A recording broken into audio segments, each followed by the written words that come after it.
Jangan lupa like, komen, dan subscribe channel YouTube TVRI Bengkulu dan nyalakan lonceng notifikasinya. Tanpa terasa nih pemirsa, kita sudah di ujung perjumpaan opini hari ini. Tapi tenang saja, kita masih ada beberapa hal lagi yang akan kita kulik-kulik dari Mas Walid di pagi hari ini. Nah, untuk Mas Walid nih, setelah panjang lebar nih kita ngobrol dan juga pastinya banyak sekali mendapatkan input-input dari Mas Walid bagaimana tentang pendidikan saat ini, apa yang sudah juga Mas Walid kerjakan bersama kampus gitu. Dan harapannya lagi nih Mas Walid, seperti apa nih dalam rangka untuk pendampingan atau pengawasan pendidikan kita yang ada di Bengkulu ini menjadi lebih berkualitas, entah itu dari tenaga pengajarnya, ataukah dari peserta didiknya, ataukah juga bahkan dari fasilitas yang ada. Seperti apa Mas Walid?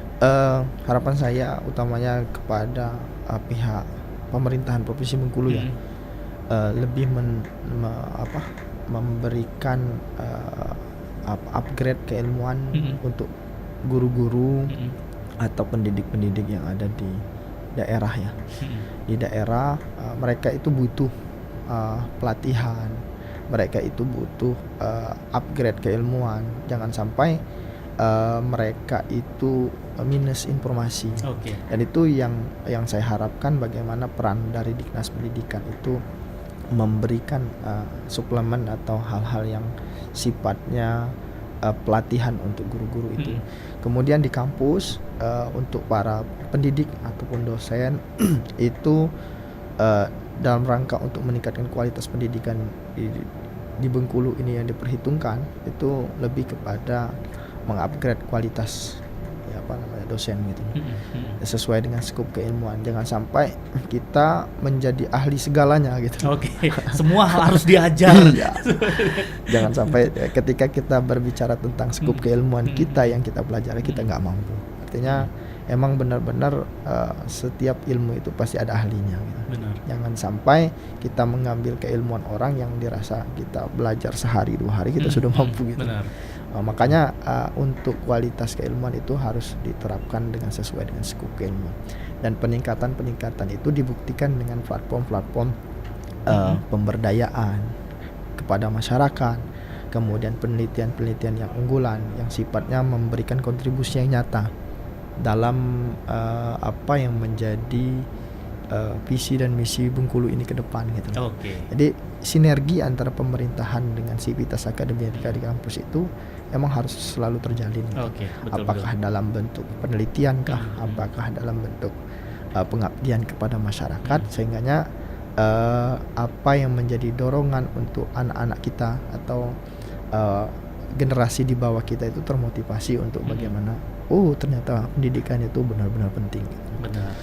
Ya, gitu. Dan juga pendidikan itu tidak membosankan gitu, karena bukan hanya sekedar teori di kelas, tapi tadi ada penelitian ke lapangan, terjun ke lihat masyarakat untuk mendapatkan satu penelitian yang benar-benar layak untuk kita publikasikan. Jadi seperti itu.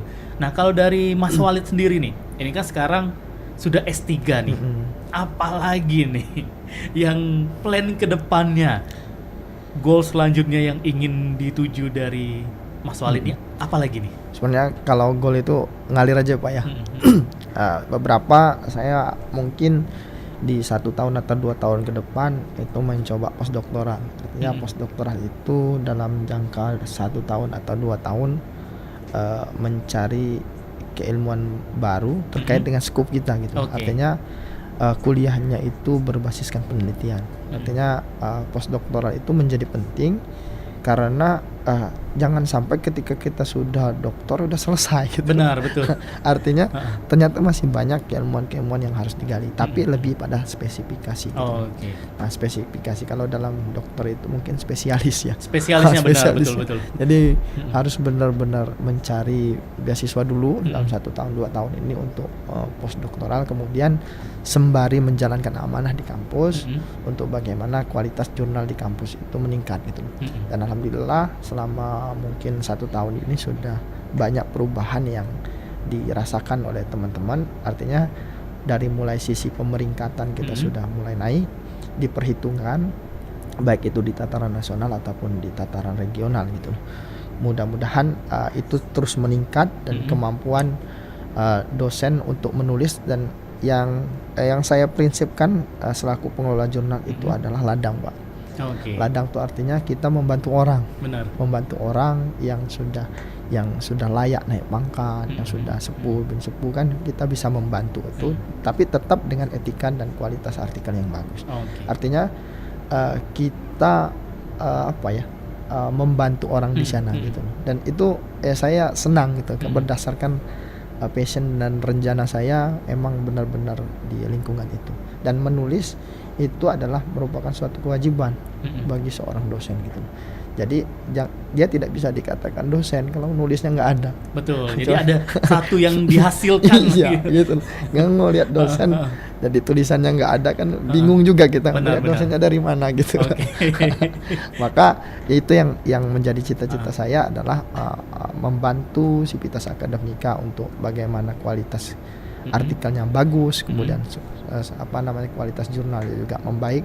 Kemudian untuk pribadi saya mungkin itu, Pak. Untuk bagaimana mempelajari lebih spesifik keilmuan yang diberikan saya. Baik, luar biasa sekali Mas Walid, mudah-mudahan apa rencananya diberi kelancaran. Amin. Dan mudah-mudahan 1 tahun 2 tahun ini cepat langsung mendapatkan info-info, wah di sini ada rezekinya nih untuk beasiswanya, dan kita tunggu hasil dari kerja keras dari seorang Dr. Ahmad Walid MPD untuk memberikan satu ilmu baru atau pengetahuan baru untuk Indonesia khususnya.